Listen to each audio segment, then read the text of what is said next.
Kaiser's got the ball. He's back to pass. Looking down the near sideline. Jordan Leslie went up and made an incredible catch inside the 5-yard line. All right, Jordan, everybody just got to see the video of your catch against the Colts. Here's a picture of the catch against the Colts. What do you think when you see this picture? I mean, it's definitely a great picture and a great play. It certainly was a great play. Did you notice, I don't know if you watched Monday Night Football this week, but you made one of the highlights of the week. They singled that one out. There's definitely a lot of people that texted me. I didn't watch Monday Night Football, but yeah, there's a lot of people that texted me and showed me the videos. It's pretty cool, and I'm glad I was able to do it. All right, now I remember last time I talked to you was after Chicago on the field there at Soldier Field. You just had a great preseason game. I'm sure when you went home that night, were you like, all right, I did what I have to do. I'm going to make this team. I mean, I've been in a situation a lot, and you never get too confident, but I definitely making it past the first day of cuts. I thought I was going to make the team. Obviously, it didn't happen, and it just pushed me to work harder. So when you got the call to come in, like what went through your mind? Well, I just actually had a workout with the Texans Friday, and I felt like I had a good workout, and obviously they didn't pick me up. So I went into the weekend, kind of down, and then watching the games on Sunday, it frustrates you just seeing receivers out there. You just want to be that guy. And I got the call actually Sunday night, and they said, depending on what happens, we might call you Monday morning. They called me Monday morning. I drove and signed Tuesday. It was a great feeling. I was glad to be back. Yeah, we saw everything on Instagram. We talked about being on the couch and not knowing if you're ever going to play again. When you have those moments and those thoughts, what were you like? What am I going to do? Like, what were you going to do? Yeah, definitely. I mean, sleeping on my brother's couch is not the funnest thing to do. So, I was still working out, but getting cut, I thought I was going to get a lot of workouts. I thought I was going to get picked up. Even my agent did, and I didn't get any calls at all. And I was kind of just frustrated, I guess would be the best word to describe it. And you start thinking, I mean, this is going into my 3rd year. I've been cut by 5 teams. I've had X number of workouts. This could be the end for my football career. Was this the hardest one of all the cuts? Definitely, because I think this was definitely my most productive preseason. And I had another one-handed catch, another highlight reel catch. I had 2 touchdowns back to back, even a game winner. So it definitely was tough. It definitely was. It was. Well, oh, by the way, we should introduce ourselves. Nathan Zegura alongside Jordan Leslie. It is the Zegura zone. We just got caught up in the moment with your catch because we let off. We're trying something different this week. Leading off a little bit of video for you. So when they brought you in and told you that, what did Sashi say to you? What did Hugh say to you? What did Al Saunders say to you when they said, look, we love what you did, but it's not working out here? Well, I talked to Coach Saunders a lot, even during the process of me getting cut in those 2 weeks. And, he's one of my biggest fans. I mean, he loves my work ethic and sees me, how hard I push myself. And so he's always been, in my corner. So that's one guy I respect a lot, and he always pushes me to my best. And, he texts me all the time, I wish you were here. Just keep grinding, keep pushing, everything will work out. And Hugh told me the same thing. He said, you know how the NFL is, there's injuries, there's things that happen, so just be ready. And I was ready. I remember seeing Al Saunders on Monday in the cafeteria. He said they called you back on Monday, and he goes, my guy's coming back. And so he ran into him, that was you. Gave me a hug and everything. Yeah, obviously very happy to have you back. Did you think you were maybe done in Cleveland, or did you think if you ended up somewhere, you said you had to work out Texas, that it probably was going to be coming back here to the Browns? Well, I mean, at first, honestly, like I said, I thought I was going to get picked up or at least have a workout with somebody right away, just having a productive preseason. When it didn't happen, I figured, Cleveland would be the best option that's going, to call me. Were you guys kind of thinking, like, what do I have to do? Because, I mean, you really did. You had a great preseason. I mean, there were a lot of people that were really upset, and then as soon as the news came back that you were coming back, you posted that. I thought it was awesome what you posted on Instagram, and people were really fired up to have you back here. Definitely. I mean, during those 2 weeks, there was a lot of fans that reached out to me, and a lot that said, oh, I don't think you should have been cut. And, I understand it's a numbers game. That's the biggest thing. Being in this league this long, I understand numbers work against you always. And they just kept saying, oh, we wish you were on the team. And when I finally posted it and all the love that I got from that, it really touched me deep because I've worked so hard for this. And have that many people, that many fans that supported me, it makes you feel good. I mean, is it pretty wild to you that not only did you get cut, Rashard Higgins got cut. He comes back on the practice squad and then gets elevated, has a big game, makes some big plays against Baltimore. You come back, practice squad, then you're elevated right away, and you have a nice big play against Indianapolis Colts. Do you guys talk about that at all? Of course. When Higgs had his big game, I texted him that Sunday. I was like, I'm proud of you. That's a big thing because I know he's worked just as hard as I have. And being with somebody for, since last year almost, you build this relationship. So I want to see him succeed just like he wants to see me succeed. So when I saw him go out there being elevated and then just going out there and balling out, I was happy for him. So when I came back, of course I had the same confidence. So I was like, I have to go out there and make a play. What was the first thing that went through your mind when you did catch that pass? Well, it was a hurry up, so I caught the pass and I just gave it to the ref trying to hurry up and go. So I didn't even keep my first catch ball. So that's kind of you got to track that down for it. Brad Mullen's got to get on that. I want to talk to Brad, but yeah. So I was just trying to hurry up because I knew, once I saw it go in the air and I put my hand up, I do it every day after practice. I do it before the games for about 10 minutes and just work on one-handed. So I know if it hits my right hand, I'm very confident that I'm going to catch it. You're going to get it. Yes. And certainly you did get it there, led to a touchdown for the Cleveland Browns there. So it obviously has been quite an emotional journey. Have you been able to kind of take a deep breath now, or is it to you every day still like you still feel like you're kind of in that, I got to prove it, I'm grinding it out every day? Well, every day I feel like I have to prove it. I was cut. Yeah. So I obviously have things that I need to work on. And obviously it was an amazing week. I went from, sleeping on my brother's couch to practice squad to activated. Where were you? Where in Chicago. In Chicago. It was the easiest drive. I didn't want to go home to Houston, so I just drove to Chicago. And so yeah, I went through getting activated and then making a play and, having just, top 10 on Sports Center, being on Monday Night Football. It's a crazy week. So for you, you've been with a lot of different NFL teams, but as you wrote in your Instagram post, 11 is active, baby. Yeah. What was it like kind of coming out through the tunnel? Just kind of take me through that whole Sunday when you knew you were going to play in your first NFL game. Of course I was. Of course you're a little anxious. Everything comes down to. It seemed like a long morning. Yeah, I bet it seemed like it took a long time to get to one Everything comes down to your first play, your first time running down a kickoff, your first catch. Everything you're anxious for. But once it happens, it's just like you've been playing since you were a kid. It just comes natural. Yeah, and it was great to see you out there, obviously. And I think, you talk about fans reaching out to you. You think with social media, it's like much easier for people to connect in situations like this. In years past, you wouldn't have been able to, and now you're able to come out here and have people tweet you and interact with you on Instagram and everything like that. And definitely, I love reaching out to fans and talking to kids and just helping inspire people. That's the biggest thing I've ever wanted to do is just inspire somebody to never give up, to keep pushing forward.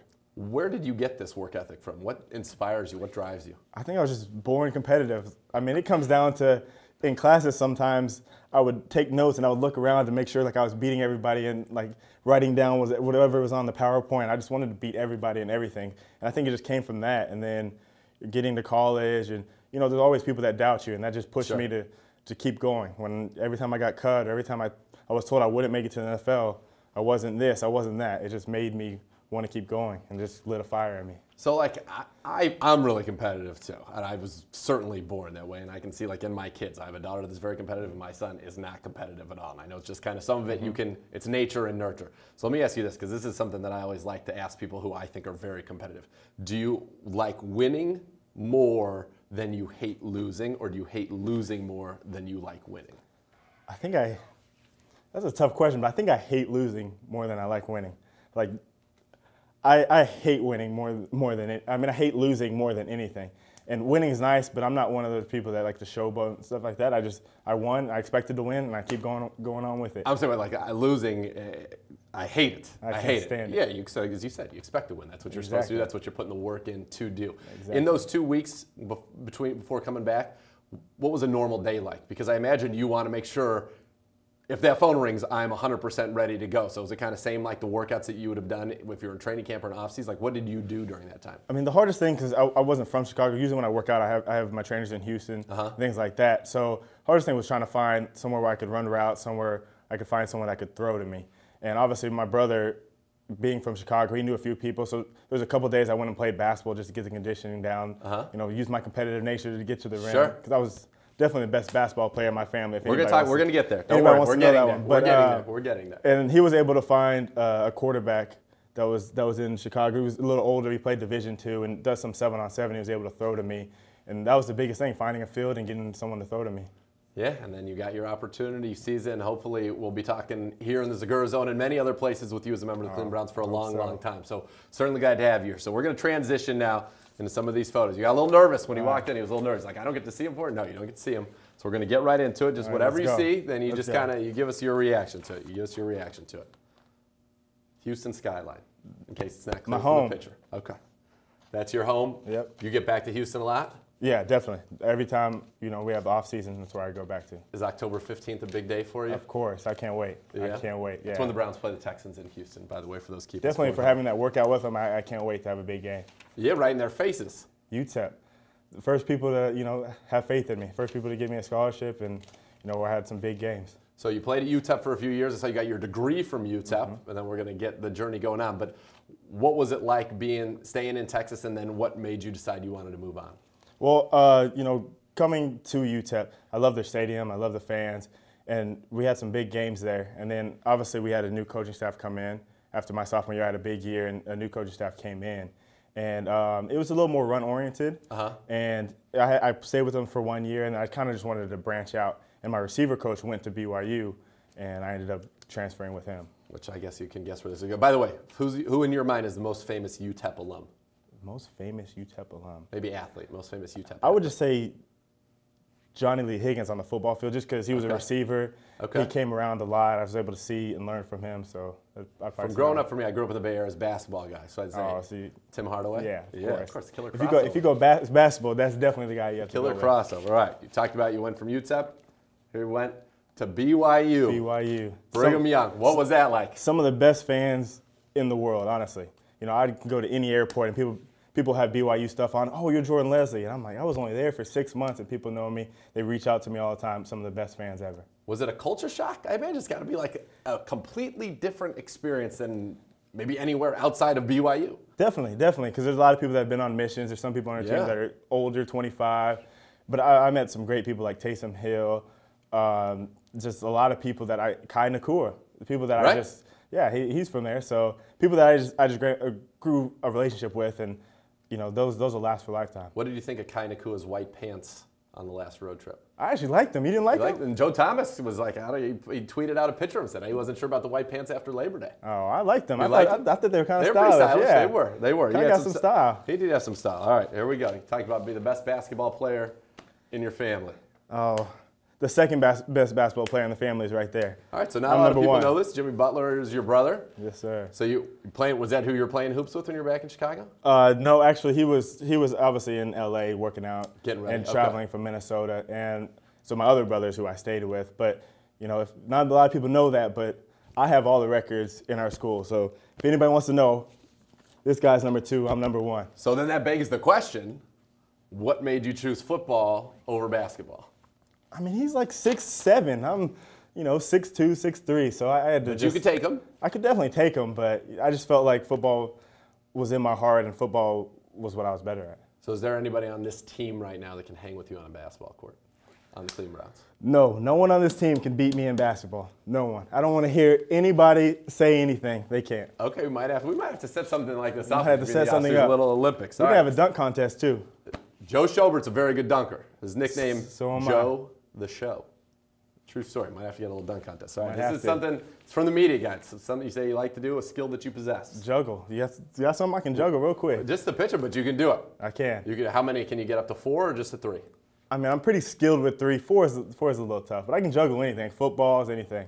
Really? It was just something you picked up? It was, so I just picked up weird hobbies sometimes. Like I did origami at one point. Like I just picked up weird things. And I was in rehab when I had my ankle surgery. Okay. And so it was a lot of things to balance. And they would toss me things. I was like, this is too easy. So I started learning how to juggle. And so I would like balance and juggle at the same time. So I got pretty good at it.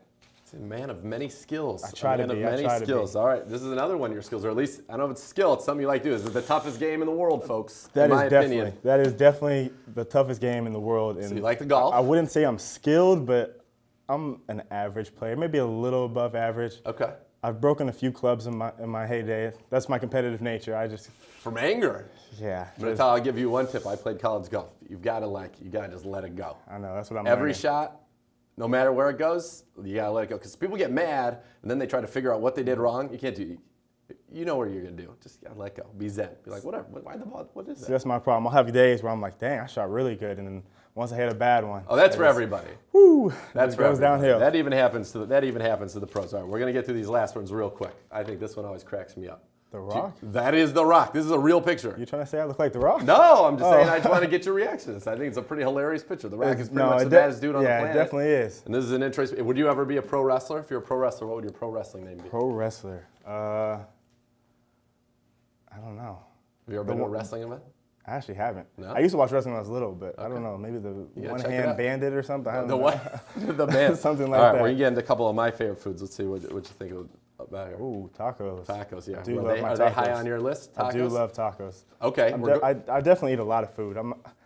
For somebody not being as big as the lineman and stuff like that, I probably could out-eat a lot of people. Trust me, I feel you right now. My doctor said I had the metabolism of a hummingbird as a child. That's how mine is. All right, we're going to Houston. I imagine there are good tacos in Houston. Where should I go for tacos in Houston? Honestly, any recommendations? Honestly, the best thing is like the food trucks. The food trucks? The food trucks. There's some food trucks that I've had, and I never got the name of them, but some of the best tacos I've ever had. Okay, food trucks. All right, the last one's real quick.